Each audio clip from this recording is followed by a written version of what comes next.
नमस्कार, आप देख रहे हैं न्यूज मूवमेंट और मैं हूं आपके साथ ज्योति कनौजिया। आइए रुक करते हैं दिन भर की बड़ी खबरों की ओर। लखनऊ में लवकुश नगर मलिन बस्ती में सर्वे भवंतु सुखिनहाट ट्रस्ट द्वारा कंबल वितरण कार्यक्रम में मुख्य अतिथि भाजपा लखनऊ महानगर महामंत्री त्रिलोक अधिकारी द्वारा जरूरतमंद लोगों को कंबल वितरित किए गए। कार्यक्रम के दौरान महामंत्री त्रिलोक अधिकारी ने कहा कि हर किसी को आगे आकर गरीबों की मदद करनी चाहिए। इस बात का विशेष ध्यान रखना चाहिए कि सर्दी से बचाव के लिए भी गरीबों की मदद करनी चाहिए। उन्होंने समर्थ लोगों से जरूरतमंदों में गर्म कपड़े बांटने व अलाव जलाने की भी अपील की। त्रिलोक अधिकारी ने कहा कि देश के यशस्वी रक्षा मंत्री माननीय राजनाथ सिंह जी की प्रेरणा से व मुख्यमंत्री योगी आदित्यनाथ सरकार द्वारा भी निरंतर यह प्रयास किया जा रहा है कि ठंड से कोई भी खुले आसमान के नीचे ना सोए, जिसके लिए जगह जगह रैनबसेरे भी स्थापित किए गए हैं और कंबल वितरण कार्यक्रम आयोजित किए गए हैं। महेश साहू की रिपोर्ट। अपना दल एसके विधायक राहुल कोल का पार्थिव शरीर का हुआ अंतिम संस्कार। कोन ब्लॉक के मझीगवा ग्राम में गंगा घाट पर हुआ अंतिम संस्कार। केंद्रीय मंत्री अनुप्रिया पटेल, यूपी कैबिनेट मंत्री आशीष पटेल, बीजेपी के सभी विधायक समेत सभी नेता हुए शामिल। पूरे राज्य के सम्मान के साथ हुआ अंतिम संस्कार। नम आंखों से दी विधायक को दी गई श्रद्धांजलि। जिले के सभी पक्ष विपक्ष के नेता अंतिम यात्रा में हुए शामिल। मिर्जापुर के सुरक्षित 96 विधानसभा के विधायक राहुल प्रकाश कोल का लंबी बीमारी के बाद कल निधन हो गया था। लोकप्रिय विधायक के निधन की खबर मिलते ही पूरे जनपद में शोक की लहर दौड़ गई। सोनभद्र के सांसद पकौड़ी कोल के विधायक बेटे की मौत से पूरा क्षेत्र मर्माहत हो गया। 40 वर्ष की अवस्था में पिछले 1 वर्ष से गंभीर बीमारी से जूझ रहे राहुल मौत से हार गए। संतोष गुप्ता की रिपोर्ट। तो है क्या कहेंगे? अपना दल के लोकप्रिय कर्मठ युवा विधायक रहे राहुल प्रकाश कोल जी, जिन्होंने लंबी गंभीर बीमारी से जूझते हुए कल अंतिम सांस ली।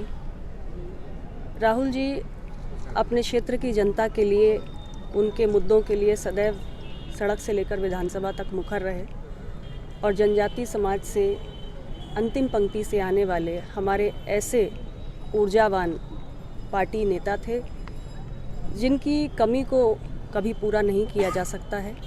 आज समस्त अपना दल परिवार दुखी है, मर्माहत है और हम सभी यहाँ पर एक साथ उनको श्रद्धांजलि देने के लिए आए हुए हैं। उनके परिवार को, सभी लोगों को, हमारे माननीय सांसद पकौड़ी लाल कोल जी जिनके वो सुपुत्र थे, उन सभी के प्रति हम अपनी शोक संवेदनाएं व्यक्त करते हैं। मैम, आप एयरपोर्ट पे भी थी, घर पे भी गई, यहाँ भी आई हैं। व्यक्तिगत आपके लिए एकदम मेरे लिए राहुल प्रकाश कोल केवल पार्टी के विधायक नहीं थे, बल्कि मेरे छोटे भाई के समान थे और मेरे ही क्षेत्र की विधानसभा से राहुल ने निरंतर संघर्ष किया और संघर्ष करते हुए दूसरी बार उत्तर प्रदेश विधानसभा के सदस्य के रूप में चुने गए।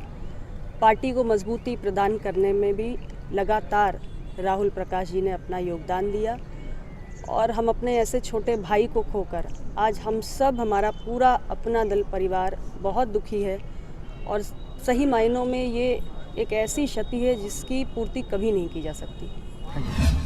मिर्जापुर में कटरा कोतवाली पुलिस ने विवाह के नाम पर लोगों को लूटने वाले गैंग के महिला सहित 2 लोगों को गिरफ्तार किया है, जिसका खुलासा एसपी संतोष मिश्र ने पुलिस लाइन में किया। लुटेरा गैंग को आगरा निवासी पीड़ित धनीराम की शिकायत पर पकड़ा गया। गिरफ्तार महिला विवाहिता होने के बाद भी वारदात को अंजाम देने के लिए उसने 29 जनवरी को विवाह किया। विदाई के दौरान रेलवे स्टेशन से फरार हो गई थी। पुलिस लाइन में एसपी संतोष कुमार मिश्र ने खुलासा किया कि 2 दिन पूर्व कटरा कोतवाली में आगरा खनौली थाना क्षेत्र के भवानी नगला निवासी धनीराम पुत्र मोहन सिंह ने विवाह के बाद अपनी पत्नी की रेलवे स्टेशन से गायब हो जाने की सूचना दी। बताया कि उसका विवाह 29 जनवरी को कराया गया। इसके लिए उससे 1.10 लाख लिया गया। विवाह कराया गया। विवाह के बाद विदाई के लिए वह लोग रेलवे स्टेशन आए। इसी दौरान नव विवाहिता पूजा सामान सहित फरार हो गई।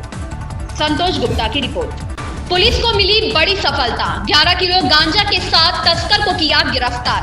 पकड़े गए गांजे की कीमत लगभग 2.5 लाख रुपए बताई जा रही है। गांजे के साथ गिरफ्तार अभियुक्त उड़ीसा से लाकर गांजे की सप्लाई और बिक्री किया जाता है। पत्रकार वार्ता कर पुलिस अधीक्षक ने किया खुलासा। जनपद में अपराध की रोकथाम और अपराधियों के विरुद्ध चलाए जा रहे अभियान के तहत राजगढ़ पुलिस को बड़ी सफलता मिली है। चेकिंग के दौरान एक स्कूटी को रोककर चेक किया गया। स्कूटी में रखे गए बैग से 11 किलो से अधिक का गांजा बरामद किया गया है। पकड़े गए गांजा की कीमत लगभग 2.5 लाख रुपए बताई जा रही है। बद्री अग्ररी की रिपोर्ट। पुलिस अधीक्षक प्रतापगढ़ सतपाल अंतिल को उत्तर प्रदेश उद्योग व्यापार प्रतिनिधिमंडल के पदाधिकारियों तथा व्यापारियों द्वारा पुलिस अधीक्षक कार्यालय में पुलिस अधीक्षक के निर्देशन में जिले में भयमुक्त वातावरण तथा आपराधिक घटनाओं में कमी लाने पर फूल माला पहनाकर प्रशस्ति पत्र प्रदान कर एवं स्मृति चिन्ह देकर सम्मानित किया गया। इस अवसर पर उत्तर प्रदेश उद्योग व्यापार मंडल प्रतापगढ़ के पदाधिकारी तथा जिले के कई व्यापारी उपस्थित रहे। ओम प्रकाश गुप्ता की रिपोर्ट।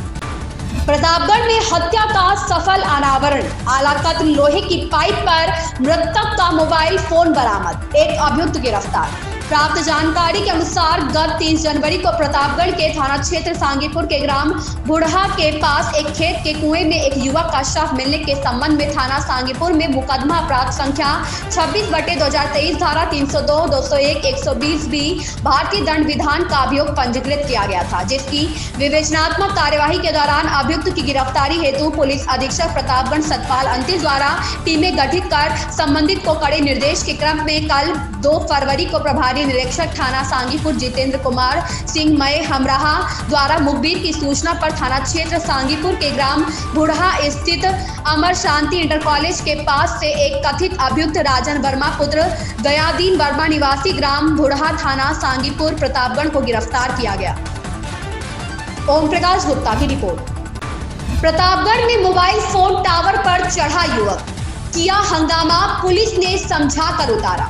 सूत्रों से मिली जानकारी के अनुसार प्रतापगढ़ जिले के आसपुर देसरा क्षेत्र पंचायत परिसर में लगे एक मोबाइल फोन टावर पर चढ़कर एक सफाई कर्मी ने हंगामा कर दिया। इसको लेकर पुलिसकर्मी भी काफी परेशान रहे। बताया जाता है कि आसपुर देसरा थाना क्षेत्र के कोपा गांव निवासी एक युवक सफाई कर्मी के रूप में गौरा माफी में कार्यरत है। किसी बात से क्षुब्ध होकर शराब पीकर वह कल बृहस्पतिवार को हंगामा करते हुए मोबाइल फोन टावर पर चढ़ गया, जिससे काफी देर तक ब्लॉक कर्मचारी भी परेशान रहे। सूचना पर पुलिस और फायर ब्रिगेड कर्मी मौके पर पहुंचे। बाद में उप निरीक्षक बंशीधर राय और अन्य लोगों ने किसी तरह से समझा बुझाकर मोबाइल फोन टावर पर चढ़े युवक को टावर से नीचे उतारा, जिससे लोगों ने राहत की सांस ली। ओम प्रकाश गुप्ता की रिपोर्ट। रेलवे पुलिस गोपीगंज क्षेत्र के रेलवे लाइन के किनारे बसे गांव और बस्ती में पहुंचकर बच्चों के साथ गांव के बड़े बुजुर्गों को एकत्र कर ट्रेन पर पत्थरबाजी को लेकर सचेत किया। कहा कि पत्थरबाजी की घटना की सूचना पर संबंधित के खिलाफ कार्यवाही हो सकती है। इस दौरान गांव के लोगों को रेलवे से संबंधित अन्य जानकारी दी। पूर्वोत्तर रेलवे सुरक्षा बल पोस्ट प्रयागराज रामबाग द्वारा अपने क्षेत्राधिकारी में गाड़ियों पर हो रही पत्थरबाजी को लेकर जागरूकता अभियान चला रहा है। प्रभारी निरीक्षक प्रयागराज मुकेश कुमार यादव हमराहियों के साथ Gyanpur road Madho Singh Jagiganj railway station के मध्य रेलवे लाइन के किनारे स्थित गांव अमवा, माफी, गोपपुर, माधो, रामपुर, पुरे, रजई, सोहोगी, कौलापुर, प्रयागदासपुर आदि गांव में पूर्व में हुई ट्रेनों पर पत्थरबाजी की घटनाओं के बाबत पूछताछ, पता, सुराग किया गया, परंतु सफलता नहीं मिली। उपरोक्त स्थानों पर जनप्रतिनिधियों के माध्यम से लोगों को इकट्ठा कर रेलगाड़ी पर पत्थर न मारने, चेन पुलिंग नहीं करने, रेलवे ट्रैक पर पत्थर नहीं रखने के संबंध में जागरूक किया गया। नीरज पाठक की रिपोर्ट। चंडीगढ़ में जूडो की लड़कियों ने रचा कीर्तिमान। 7 गोल्ड मेडल, 1 सिल्वर और 4 ब्रोंज मेडल के साथ कुल 12 मेडल के साथ ओवरऑल तीसरा स्थान हासिल किया। चंडीगढ़ के इतिहास में पहली बार जूडो में ओवरऑल चैंपियनशिप जीती। खेलो India women's league national ranking north zone 2022 Kurukshetra university Haryana 27 से 31 जनवरी 2023 नवरूप ने जीते 2 गोल्ड मेडल। दिल्ली पहले स्थान पर रहा, हरियाणा दूसरे स्थान पर, चंडीगढ़ तीसरे स्थान पर रहा। अरुण कुमार की रिपोर्ट। इन खबरों में फिलहाल इतना ही। मिलते हैं दूसरी खबरों में न्यूज़ मूवमेंट के साथ।